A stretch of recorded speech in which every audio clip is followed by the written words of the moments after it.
इतिहास की पहली हत्या, इसका कारण क्या था? मैं आपको एक सच्ची कहानी बताना चाहता हूँ। मेरा नाम पास्टर थॉमस है। देखने के लिए धन्यवाद। मैं आपको दो भाइयों की कहानी बताना चाहता हूँ और यह सच्ची कहानी है। एक भाई का नाम हाबिल था और दूसरे भाई का नाम केन था। और परमेश्वर ने उनसे कहा कि वह उसके लिए भेंट चढ़ाएं। और मैं ये विश्वास करता हूँ यह भेंट पाप की भेंट थी। पाप को ढकने के लिए और पाप की क्षमा के लिए। और उन्होंने भेंट को चढ़ाया और यह हुआ। बाइबल बताती है कि हाबिल भी अपनी भेड़ बकरियों के कई एक पहलौठे बच्चे भेंट चढ़ाने के लिए लाया और उसने उनकी कुर्बानी दी, उनका लहू बहाया, अपने पापों के लिए भेंट चढ़ाया ताकि उसे पापों की क्षमा मिल सके। मृत्यु हुई, लहू बहाया गया और एक जानवर मरा। पाप की क्षमा के लिए क्यों लहू की भेंट चढ़ाई गई? यही परमेश्वर मांगता है। हम सब ने पाप किए हैं और हमारे पापों की क्षमा के लिए लहू बहाना है। बाइबल में लिखा है, लहू बहाए बिना पापों की क्षमा नहीं है। और दूसरी तरफ उसका भाई कैन कुछ फल लेकर आया। यह परमेश्वर की मांग की उल्लंघना थी। ये बच्चे आदम और हवा, इन दोनों बच्चे आदम और हवा के घर में बड़े हुए थे और उन्हें पता था कि एक भेंट कैसे चढ़ाना है।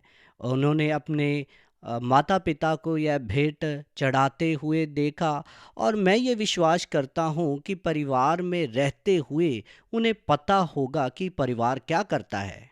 इसलिए कैन ने गलत भेंट को चढ़ाया क्योंकि वह अपने तरीके से करना चाहता था और परमेश्वर ने हाबिल की भेंट को स्वीकार किया परंतु कैन की भेंट को नहीं।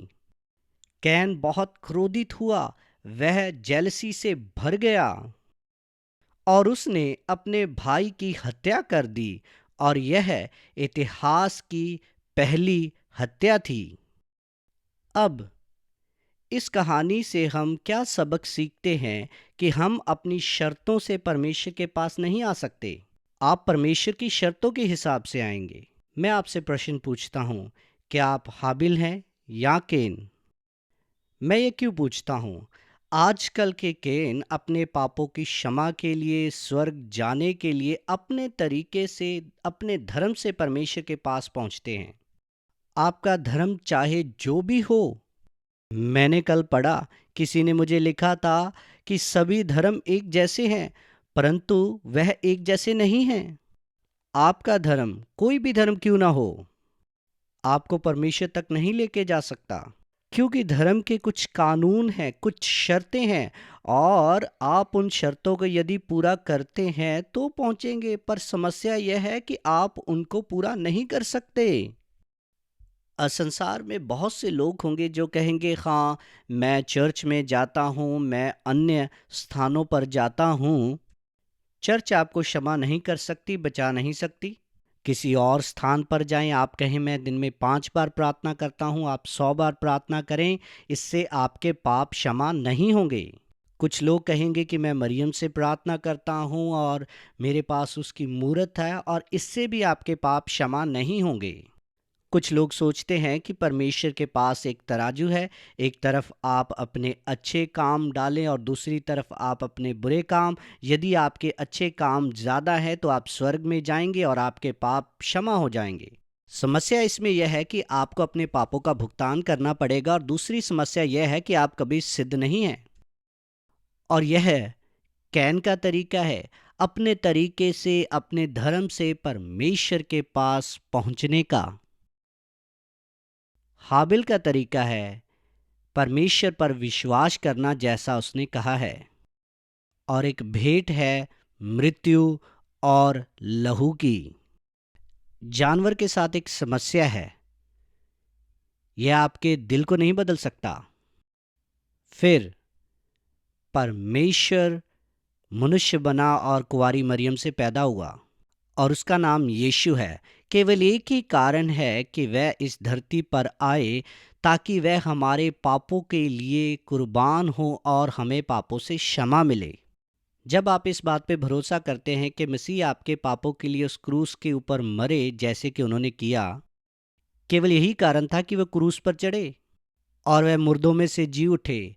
और यहाँ यह होता है, जब आप अपने पापों से मुड़ते हैं और उन सभी बातों से मुड़ते हैं जिन पर आप विश्वास करते हैं और यीशु की ओर मुड़ते हैं और उस पर विश्वास करते हैं कि वह मेरा मुक्तिदाता है, मैं अपना जीवन उसके हाथों में सौंपता हूँ। और जब आप ऐसा करते हैं तो उसका आत्मा आपके अंदर आता है, आपके पाप क्षमा हो जाएंगे, आप शुद्ध हो जाओगे, क्योंकि आपके पाप आपके हृदय में से लेकर यीशु की सलीब पर चढ़ा दिए जाएंगे।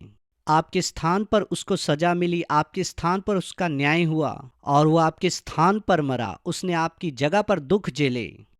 और यही सब नहीं है, उसका आत्मा आपके अंदर आता है, वह आपको अंदर से बाहर तक बदल देता है। धर्म आपको बाहर से अंदर तक बदलने की कोशिश करता है और मसीह आपको अंदर से बाहर तक बदलेगा, आपको ऐसी शांति देगा जो आपको पता नहीं होगी। आपके पाप क्षमा होंगे, वह आपके जीवन को बदल देगा, जीवन की किताब में वह आपका नाम लिखेगा। इसी समय आप अपना जीवन यीशु को समर्पित कर सकते हैं। आप ये कैसे करेंगे? विश्वास से आप प्रार्थना करें। प्रार्थना नहीं बल्कि यीशु आपको बचाते हैं, आप विश्वास से प्रार्थना करें और अपना जीवन उसे दें। मैं आपकी प्रार्थना में अगुवाई करूंगा। क्या आप मेरे साथ प्रार्थना करेंगे? यदि आप अपना जीवन मसीह को देना चाहते हैं, कहें, प्रभु यीशु, मैं विश्वास करता हूं कि आप मेरे प्रभु और मुक्तिदाता हैं। मैं अपना जीवन आपको सौंपता हूं। मेरे हृदय में आएं और मेरे प्रभु बन जाएं, मेरे परमेश्वर बने, मेरे मुक्तिदाता बने। यीशु के नाम से प्रार्थना मांगता हूं, आमीन। यदि आपने यह प्रार्थना की है तो आप मुझे मैसेज में लिखें, कमेंट करें, ईमेल करें और आप यह 2 शब्द कहें, मैंने प्रार्थना की है, मैं समर्पित करता हूं। और आप 2 शब्द और जोड़ सकते हैं, मुझे शामिल करें और मैं आपको भेजूंगा मुफ्त में, जिसे हम कहते हैं हमारी साप्ताहिक कहानी और संदेश। और मैं ये विश्वास करता हूँ कि आप इसे पसंद करेंगे और आप और परमेश्वर के वचन को सीखेंगे। यदि आपने अपना जीवन मसीह को दिया है तो आप कहें, मैं समर्पित करता हूँ। और यदि आप चाहते हैं कि आपको साप्ताहिक कहानी और संदेश मिले तो आप लिखें, मुझे शामिल करें। मेरा ईमेल एड्रेस है twaministry23@gmail.com। और कृपया अपने मित्रों के साथ बांटें और आप मुझे लिखें और हमें सब्सक्राइब करें और फॉलोअर बने।